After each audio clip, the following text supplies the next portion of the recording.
Good evening, and welcome to this edition of The List on UWW-TV. I'm Alex Monti alongside Colin Reynolds. For the next few minutes, we'll present our top 5 sports stories of the week and discuss why they made the top 5. Did your top 5 make our list? Let's find out.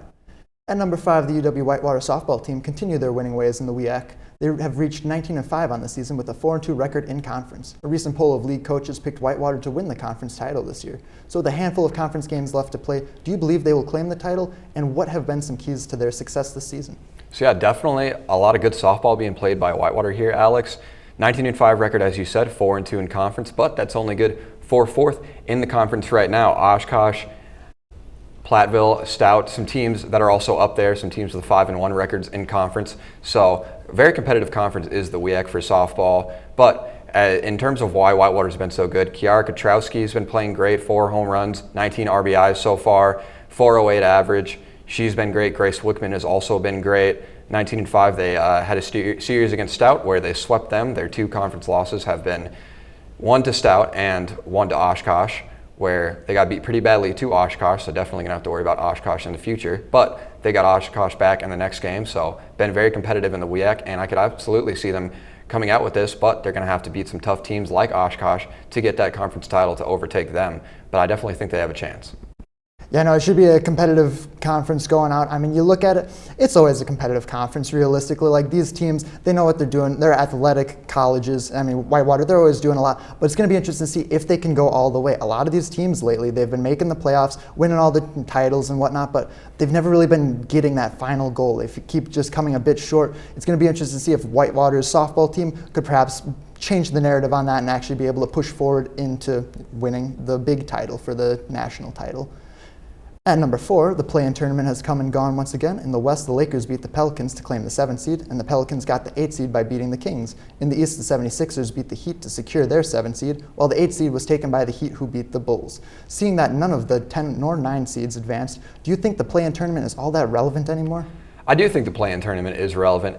Just because none of the 9 or 10 seeds didn't make it this year, it still gives those teams an opportunity. And unfortunately for a team like the Warriors, you came in contact with the Kings, who were red hot, and then the Warriors, Klay Thompson going 0 for 10, putting up 0 points. He's their second or third option on that team, so when you get 0 points out of a guy like that, it's going to be tough to win. But absolutely a winnable game for them there. Unfortunately, they couldn't get it done, and that could be potentially the end of their dynasty over there in Golden State. Rough couple of years after winning that championship in 2022. And the Heat, once it gets to the postseason, they're on fire. Playoff Jimmy Butler is a thing for sure. Getting that spot as the 8th seed, it's going to be a tough matchup versus Boston. They're already down 1-0 versus them. But you can never count the Heat out in the playoffs for sure, so that's going to be interesting to see if they can put up a fight against Boston. And then the Lakers and LeBron were able to edge out that New Orleans Pelicans team in that play-in game. They were coasting ahead most of the game until Zion Williamson absolutely went off. He had 40 points. Unfortunately for him, injured late in the 4th quarter, that really put New Orleans out of the game. So the Lakers were able to take the 7th seed, where they are now down 2-0 versus Denver. So honestly, a 7th seed that wasn't too desirable. And if you're the Pelicans, you're not that mad. You were still able to go on and beat the Kings and get that 8th seed, where they're putting up a competitive series versus the Thunder right now. Yeah, no, as you mentioned with the Heat, playoff culture, I feel like that is one team where culture really does exist. Number 3, with the seedings in place, the real tournament has begun. The NBA playoffs are now in full swing, with young teams like the Thunder and Magic, as well as familiar foes such as the Nuggets and Celtics, all competing for the title. How do you see things shaking out? Yeah, definitely a very competitive playoff so far. So far, the home team has won every game in this playoffs. That Thunder versus Pelicans game was super interesting to watch. A lot of guys like Trey Murphy and CJ McCollum for the Pelicans making tough shots, as well as Brandon Ingram, that kept them in that game. But in the end, Shai Gilgeous-Alexander and Chet Holmgren were just too much to overcome as they edged that out by 2 or 3. And it's a 1-0 series there. Celtics versus the Heat. That Celtics team is just so good. I mean, obviously 64 wins in the regular season. They were far and away the best team in terms of record in the regular season. But that Heat team, as we were just talking about, they've got real culture and they're a grit and grind kind of team. And they could definitely put up a fight. Clippers Mavericks is a series that I think everybody is interested to watch. History with those teams. They've played in the playoffs many years now. Luka Doncic, Kyrie Irving, just a superstar-studded team on both sides. I mean, then for the Clippers, you've got Kawhi, James Harden, Paul George, Russell Westbrook, all those guys. And it was a rout in the Clippers, game 1 in that series. Then over in the East, the 4-5 matchup is Cavs Magic. 2 relatively young teams with a lot to prove. For the Cavs especially, it's a make or break year for them. If they can't get it done, Donovan Mitchell could be looking to leave. And they've started the series strong. They're up 2-0 now, going over to Orlando for those 3 and 4 games. We'll see if the Magic can get anything done. And then for the Timberwolves versus the Suns, I thought this was going to be a closer series than it's proved to be so far. Anthony Edwards has been going off. Even with Kevin Durant guarding him, he's still been able to put up tough buckets. And the Timberwolves are up 2-0 in that series.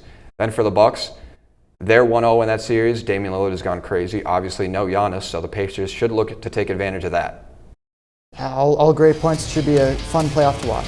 We've got more coming up on the list, including the NHL playoffs and the NFL draft. We'll be right back.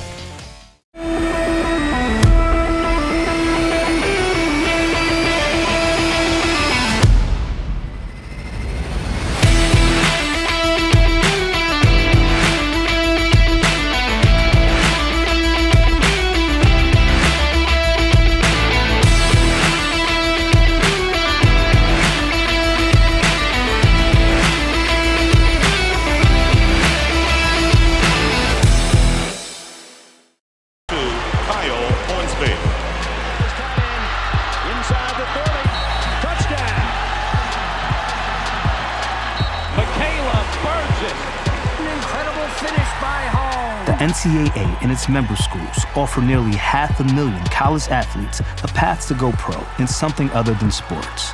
Learn more at ncaa.org.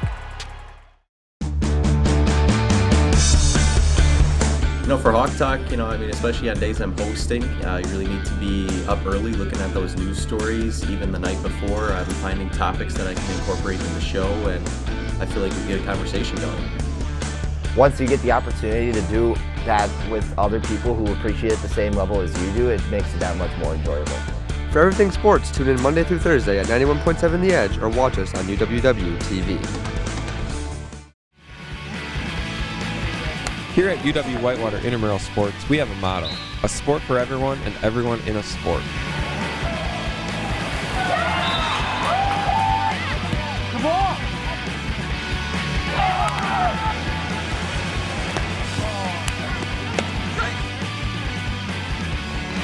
That's it anyways. Oh, she got that off, and they're gonna count it. Had a blast. Always have fun at intramurals.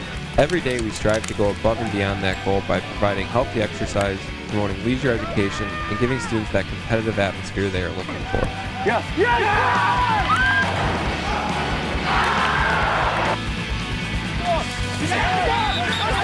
It's exciting. Brings me back to those high school days with Friday Night Lights.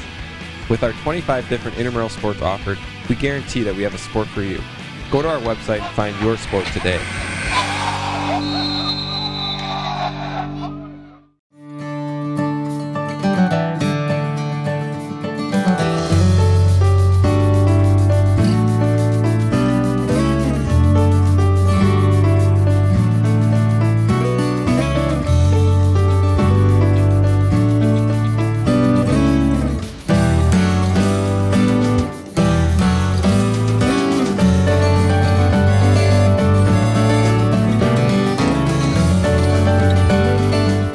Welcome back to the list on UWW-TV. Let's continue the countdown to this week's top sports stories. At number 2, the Stanley Cup playoffs are underway. There are plenty of teams with storylines following them into the postseason. The Bruins are looking to avoid another first-round exit, as are the Maple Leafs, and the Golden Knights are looking to repeat as champions, just to name a few. With plenty of star players in the mix, who do you see hoisting the cup when it's all said and done? So yeah, I really like what the Carolina Hurricanes have been able to do so far. They're up 2-0 on the Islanders to start this playoffs. Coming in, they had the best odds to win it all. Obviously, you can't count the Vegas Golden Knights out. They won it last year. They could be looking to go again. I mean, you've got some really, really great stars, as you were saying, Alex. Austin Matthews, he's first in goals with 69. He's 6th with overall points with 107. Then Connor McDavid, some call him the best player in the world. He's got 100 assists. He's tied for first in that, and he's 3rd for points with 132 overall. Also, Nathan McKinnon, who's 4th overall in goals with 51 and 3rd in assists with 89. And then Quinn Hughes, who's 4th in assists, and he's 4th with a plus-minus of plus 38. So a lot of stars in the Stanley Cup playoffs and a lot of good hockey being played. Overall, it's going to be interesting to see who can come out with this one. I feel like the most interesting matchup really is going to be the Bruins versus the Maple Leafs, because obviously the Bruins, after last year, they were this greatest team ever with the amazing record and whatnot, but then they get knocked out in the first round. It's like, okay, well, what was the point of it then? And then you look at the Maple Leafs. This is a team that is infamous for getting knocked out in the first round just about every single year. No matter how good or how middling they are, they always get first round. So it'll be interesting to see which of the two is going to be the one that actually gives way and follows the trend. I feel like the Florida Panthers are going to be a big one to watch out for. Speaking of that upset from last year with the Bruins, I feel like they've just got a lot of star players and they could make a deep run. At our number one spot of the week, the NFL draft has finally arrived. All of the NFL combine metrics, rumor mills, and off-the-rail hype trains have led up to this. With what promises to be a heavy QB class, what are some prospects you have your eye on, and what teams do you see them going to?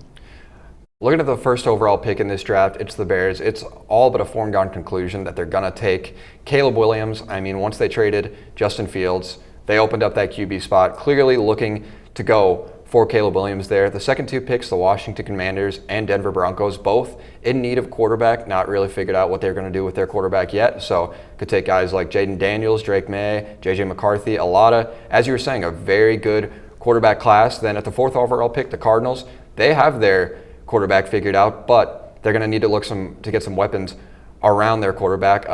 Marvin Harrison Jr.